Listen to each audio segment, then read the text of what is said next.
এই ভিডিওতে আমরা কথা বলবো বিএনএস সেকশন 6 ধারা 6। BNS section 6 fraction of terms of punishment এর ব্যাপারে বলে।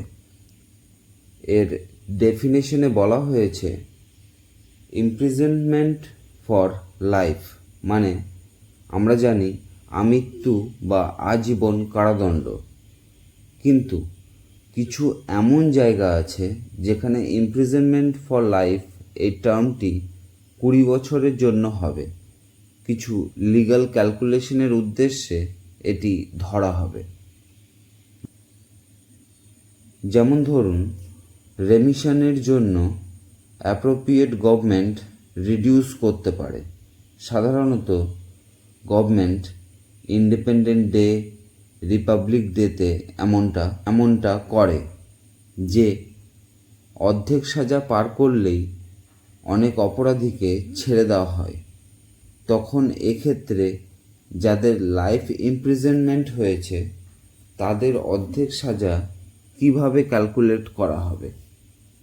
তখন এইসব ক্ষেত্রে লাইফ ইমপ্রিজনমেন্টকে 20 বছর ধরা হবে। এই ধরনের পলিসিগুলোর জন্য যদি কারো লাইফ ইমপ্রিজনমেন্ট হয় এবং অর্ধেক সাজা বা 10 বছর পার করে দেয়, তখন গভর্নমেন্ট চাইলে সেই অপরাধীকে ছেড়ে দেওয়া হতে পারে।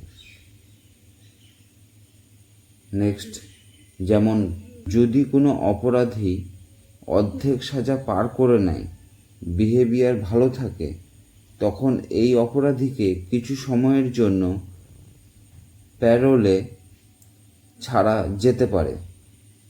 এই ক্যালকুলেশনগুলোর জন্যই লাইফ ইমপ্রিজনমেন্টকে 20 বছর ধরা হয়। এটি শুধু প্রসিজারাল কনভেনিয়েন্স বা পদ্ধতিগত সুবিধার জন্য ধরা হয়।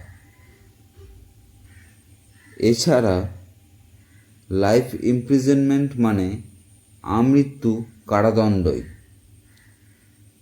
এই ছিল বিএনএস সেকশন 6, যেখানে আমরা fraction of terms of punishment সম্পর্কে জানলাম।